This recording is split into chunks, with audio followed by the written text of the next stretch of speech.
having a chance for the reunion in 2008 gave us a chance to like rewrite history in a sense, you know? People kind of wrote off Biohazard, oh yeah, they had their moments here and there, and with State of the World Address, or my favorite album's Urban Discipline. People would say a lot of things like that, but it's kind of like when we finished in 2003, around that era, it was kind of like things were fizzling off. And I never wanted to have the lasting memory of what we accomplished with Biohazard as to be like a fizzle, you know, or kind of like faded away. Things got to explode, you know. That's it, kaplow, it's over. That is a memorable ending, you know what I mean? So when we did a reunion, it was kind of like, you know, let's go back and kick ass on stage. Let's put the four of us on stage and let's just be fucking kick ass. I didn't think it would last more. At first, I didn't think 3 hours we would get along, and we did. Where are you thinking that? I think because we didn't know what to expect, you know, and when we split ways with Bobby for so many years, I had wished, you know, wow, if Bobby got his shit together, it'd be great to fucking play again, you know? Dan and I used to always talk about that. But then when it didn't happen, it was kind of like you give up hope for it. You're like, it's not gonna happen. But then when the band split up in 2003, it was around then that I was like, that's it, I guess it's not gonna happen. I guess the band's over. I guess it was never meant to be that we would play together again. You know, Bobby, the four original guys. So when I got a phone call in around 2008 or so, and people were like, oh, why don't you guys play together again? I was doing my band, playing different bands, Suicide City or whatever, and I didn't think it was possible. And you know, like when you want something really bad, it's kind of like for Christmas, you want, you know, this one toy, and you ask for Santa Claus, you know, can I have this toy? And yes, it's true, there is a Santa Claus, and he lives in Amsterdam. But if you don't get that toy, it's kind of like, oh, I didn't get it. And then you forget about it. And then the next Christmas comes around and you forgot about it. You don't really ask. It was kind of like that. You know, it was like a present maybe that I wanted to happen, and when it never happened, that we did a reunion. Was Biohazard slipping away out of your consciousness maybe as well? I think so, but at least especially the reunion, you know, us playing together with the four original guys. Once it didn't happen, I kind of gave up hope that it would happen. But we pulled it together and made it work, and it was easy for us. We didn't care about the same shit that we cared about when we were together.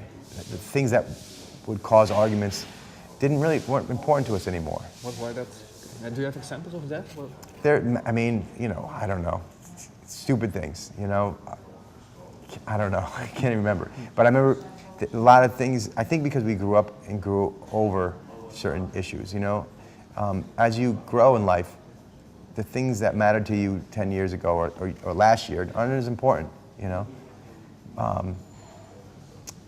That enabled us to make it longer than 3 hours and longer than 3 days or 3 shows or 3 months. So I think it was a natural progression for us. You know, we got a chance to rewrite history by playing live and putting in their memory, wow, I just saw Biohazard, the original guys play, and they fucking kicked ass. That was the lasting impression I wanted to leave. We wanted to leave in people's, you know, memory. Was it also something that you wanted to prove towards yourself, or maybe? Yeah, not to prove myself, but it was kind of like I enjoyed it so much back in the day with all of us together. I wanted to enjoy it again, and it was great that was going to be the last memory of Biohazard. Yeah, I saw them last month. Biohazard. It was Billy, Danny, Bobby, and Evan, and they were fucking amazing. You know, we didn't want to go. We didn't want to go on tour and be okay. You know what I mean? We wanted to kick ass, and we did. Then now we have a CD. You know, we wrote a bunch of songs together, the original band, and that CD kicks ass. The live show was the reunion. You know what I mean? And I think the CD came out the way it did for many reasons.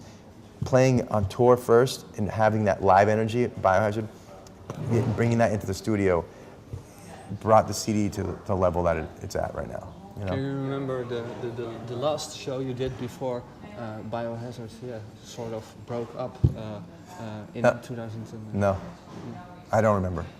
You know, I think that when the band was over, I don't remember when the last show was in 2000, in that, right before we split up. Do you have a general feeling of how that last couple of shows went?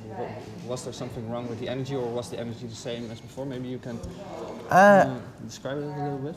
I know that over the years, once we split ways with Bobby, things were just never the same, you know? Bobby was such a big part of the band that, that it was apparent how big of a missing part he was, you know? And same thing when we were working on new music and listening to the CD. You hear that you know, you hear that missing gear is no longer missing. So it's kind of like maybe we were a pit bull, a fierce pit bull, you know, in 1996 or whatever, you know. And then that fierce pit bull now has 3 legs, you know, and now it feels like we grew that leg back again. And so we're fierce, you know, but the pit bull is smarter and you know, more experienced. That's a good analogy.